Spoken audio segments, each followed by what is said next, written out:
Hello mga friendship! So ayan, kung nakikita nyo po ako ay nagigisa ng bawang. Dahil nga po may natutunan na naman tayong masarap na ulam for ating mga buhay-buhay o at si masarap talaga siya guys. May recommend ko sa inyo kasi ako na-try ko na siya.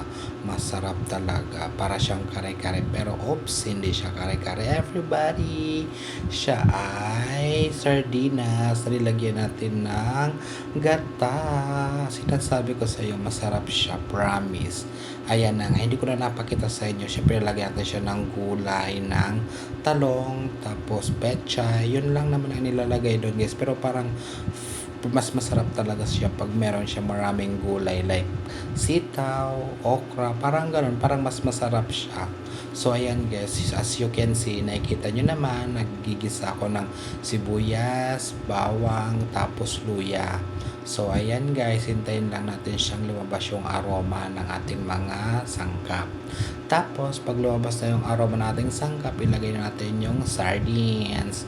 So, ikaw bahala kung ano gusto mong sardines, kung maanghang or hindi. Basta kami kasi, mas prepared kasi namin yung maanghang. Tsaka isa lang nga para nilagay naming sardinas. Yan nagtitipid ang mga taong mahihirap. Joke lang po. Hindi, isa lang talaga nilagay namin na sardinas dyan guys. Para, ayan, hinati-hati ko siya. Pero hindi naman siya matawag doon, hindi naman siya madudurog kahit pa anong gawin mo kasi hindi mo naman siya haluin ng bonggang-bongga. Tapos ayan, nakikita nyo na pakulo-kulo ko lang siya, ginisa-gisa ko rin siya. Tapos, ayan po, lagay na natin po ng magic sarap, tapos konting paminta. Ayan. Lalagyan natin siya ng paminta tapos magic sarap para tama na ang kanyang lasa at sarap. Kasi pag ako talaga nagluto, bihira ako maglasa ng niluluto kasi parang alam nyo yun, parang nawawalan ako ng gana pag tumitikim-tikim ako pag nagluluto. Kaya ayan. So kung nakikita nyo, para ko din siyang ginigisa muna para mabawas-bawasan din yung lansa. Ganyan doon kasi ang namin pa nagluluto. Kailangan gisa-gisa muna. Ayan. So, tapos 'di ba marami tayong nakikita sa YouTube or sa kung saan man na ay wait, ayan na nga pala, lalagay ko nga pala na muna yung gata para papakuloyin na natin siya ng bongga-bongga. Tapos magchichika-chika muna tayo sa mga, alam niyo yun, pag may YouTube talaga, na ayan, hintayin natin kumulo muna. Wait, ito. Alam nyo guys, pag may YouTube talaga, malaking tulong talaga yun sa atin. Lalo na sa mga hindi marunong magluto.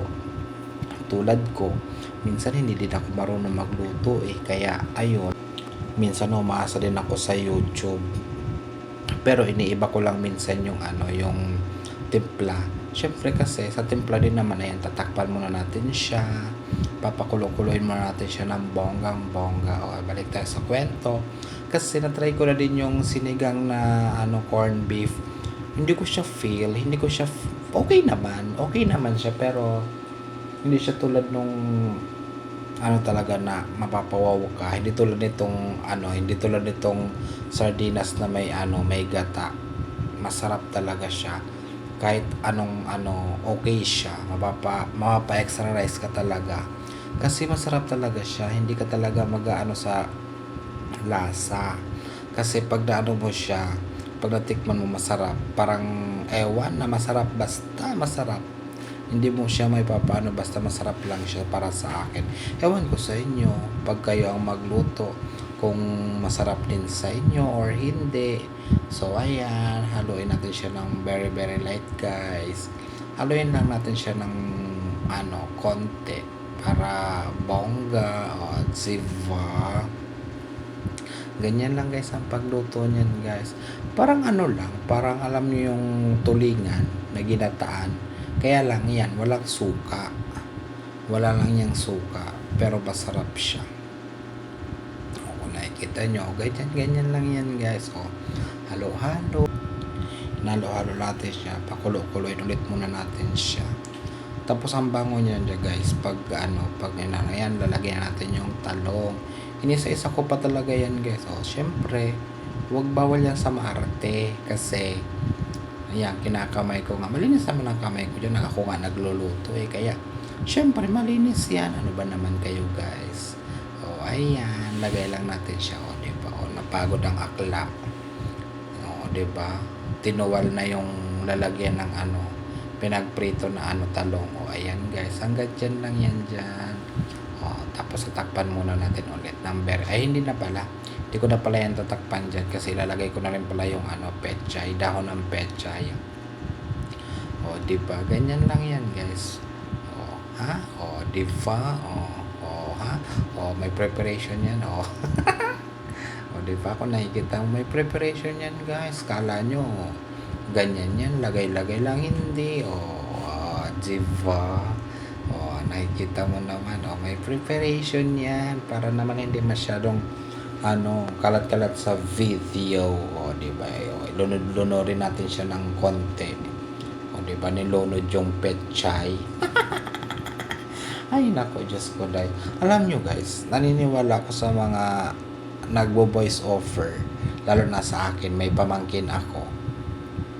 Pag may pamangkin ka, hindi ka makakapag-voice over ng bonggang-bongga gawa nga ng syempre, may ano, may ang pamangkin mo, minsan nanonood ng cellphone, minsan nanonood ng TV. Ang hirap mag-voice over guys. Akala ko noong dati okay lang, ano lang, parang ano, tapos parang okay lang, mabilis lang, hindi pala, nakakapagod din pala, nakakawala ng boses.